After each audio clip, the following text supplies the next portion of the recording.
How you doing? Again, this is Bubba, Corcoran Consulting and Coaching. I wanted to talk to you today about salespeople. There's rankings, if you look online or anything else, that realtors are actually ranked below attorneys and sometimes used car salesmen. Okay? We have a very, very bad habit of doing sales. So I want to talk to you about an experience, an applicable experience that I've had. And I think this will resonate with every single person out there. So I'm going to ask the simple question.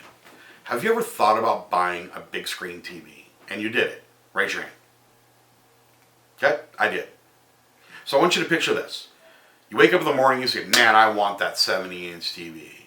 I'm going to go online and I'm going to start looking, right? So you go online, you start looking, you're at Best Buy, you're at Fry's, whatever your local company is, and you're looking for ones that are exactly what your price range is and your options. Now, if you're like me, you say, okay, I'm loaded with all the information I need, and I went to Best Buy.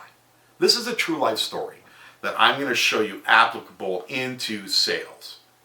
So I looked up, me and my wife were looking, this is exactly what we're looking for. We were looking at a $2,000 maximum, screenage, everything we were looking for, and we went to Best Buy. When you go to Best Buy, as you know, the biggest wall in the entire place is nothing but a wall of TVs. So what did?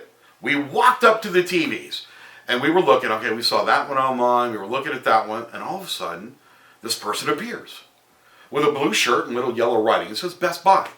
And what's the first question that they ask me? I'll wait for it. Think about it. Is there anything I can help you with? Wait a minute. Is there anything you can help me with? And I'm thinking in the back of my head, no, man, I was online. I looked at everything I was looking for. I know how to do this, right? And then I was thinking, well, I'm looking at this wall, and I'm looking around going, oh my God, there's actually 500 TVs here. A little bit different than just scrolling down on your screen. And I said, yeah, actually, I'm looking for a 4D between a 55 and a 70 inch, depending on affordability. I don't want to go over $2,000. And this is the first thing he asked me. He goes, is everybody going to be sitting directly in front of the TV? And I said, well, that's an odd question. But no, actually, I have a sectional. So it's a rounded kind of sectional, so people will be at like a 25-degree angle. And he said, look, on this shirt on this side, it said Sony. I said, do you work for Sony? He goes, no, I work for Best Buy. I am a Sony expert. And I said, that's coincidence because I'm looking at that Sony TV. And he says, look, out of no disrespect to you, if you're going to be in an angle, LG has this awesome product. In fact, it's a little bit cheaper than Sony. And they have this option on their screen that's a little beveled. I don't remember exactly what the technology is called. And he says it's a little bit less expensive. He goes, and it is a great TV, and it's got the options that you're looking for. And it's actually cheaper than exactly what your price is. And I said, really? I said, which one is it? And I'm looking around, and he goes, we actually don't have it in the store. So let me do this. Let's go online and let's look at it. I said, okay. Me and my wife walked over to the counter. The guy pulls up his computer. Is any of this kind of resonating with what you do for a business? All right, I'm going to keep following that. So he sits in front of the computer. He's click, click, click, click, click. Here it is. And he turns the monitor around to me. He says, look it. This is it right here. And he clicked and he scrolled down and he goes, see, this is what I'm talking about. And it's like ISDLR technology something, right? He says, this is exactly what you're looking for right here. And I said, that's amazing. I would have never known that. And the first thing he says is, that's why I work here. I'm here to answer any questions that you have. My head's going click, click, click, bing, bing, bing, bing, bing in my head, right? And so I'm going to ask you a question. If you're working on an online lead, did that consumer wake up and say, I think I'm going to look for houses today? They did, right?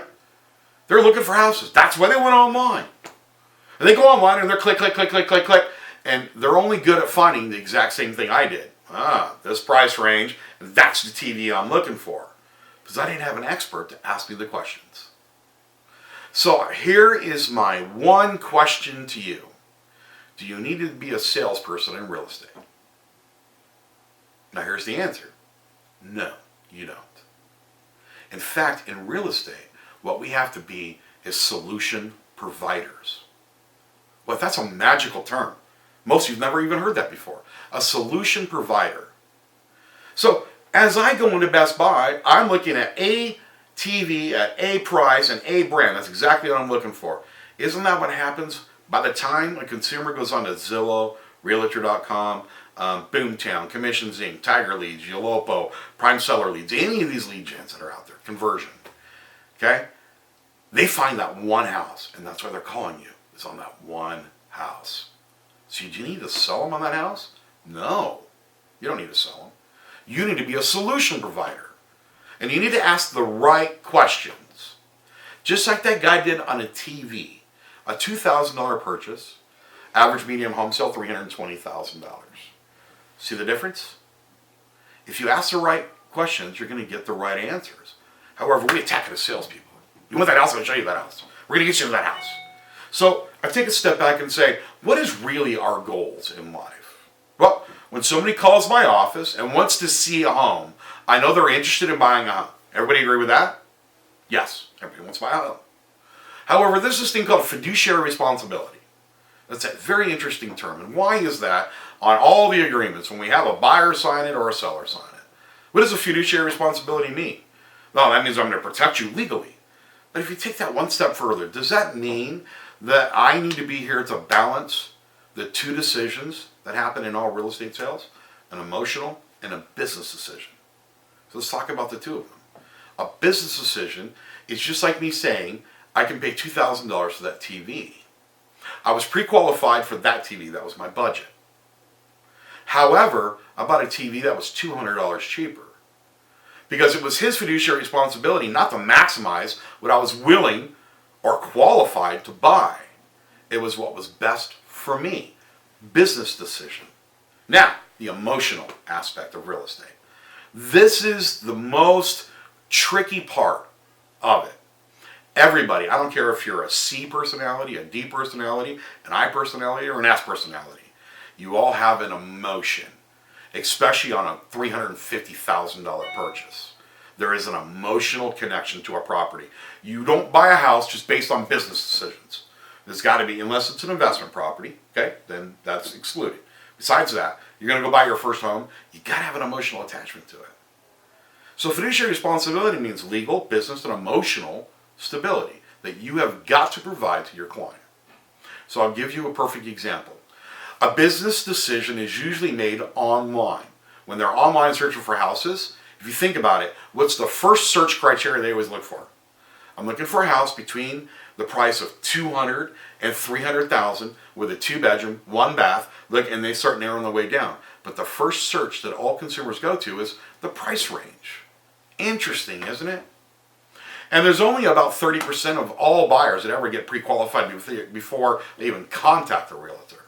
And this is where your arrangements with your lenders come into place. So your lender pre-qualifies them for $450,000.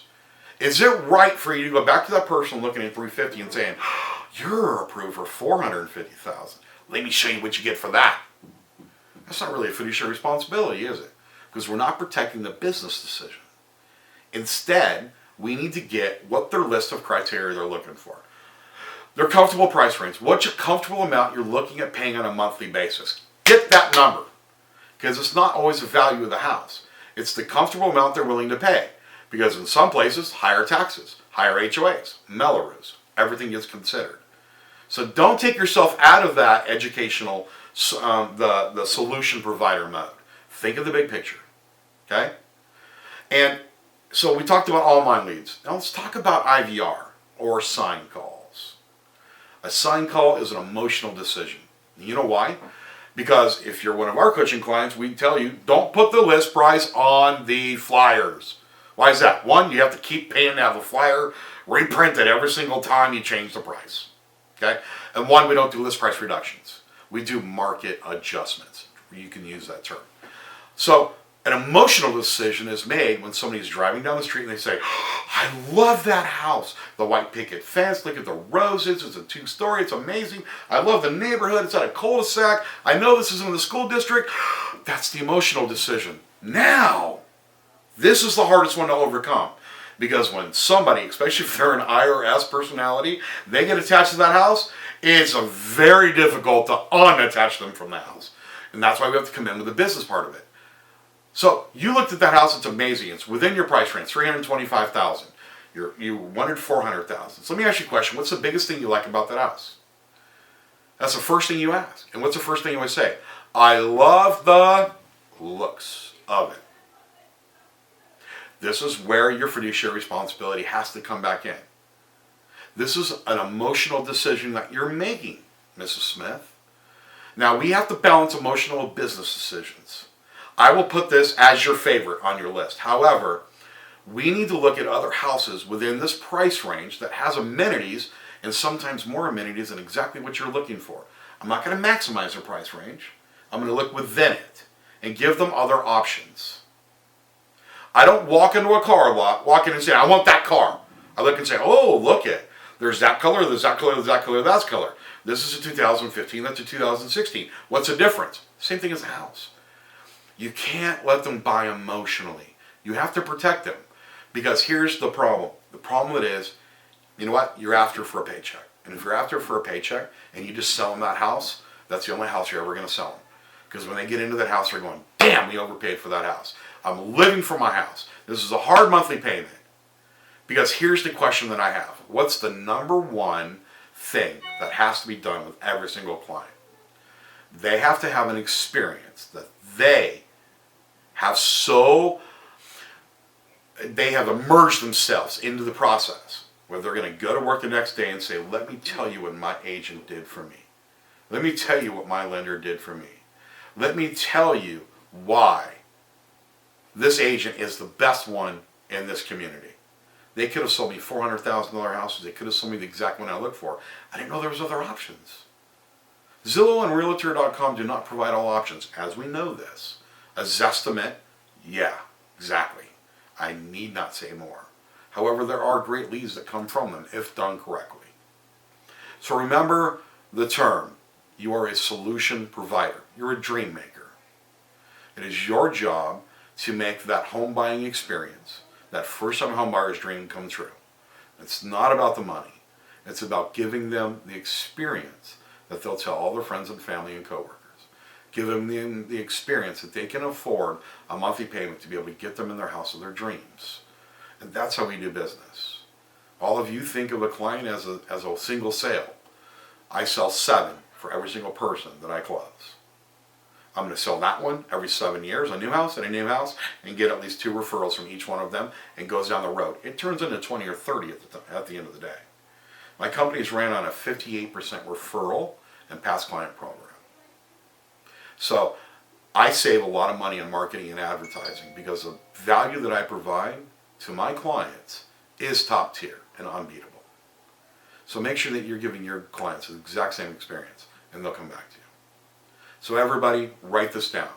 I am a solution provider. And let's go make dreams come true today. Have an amazing day. God bless.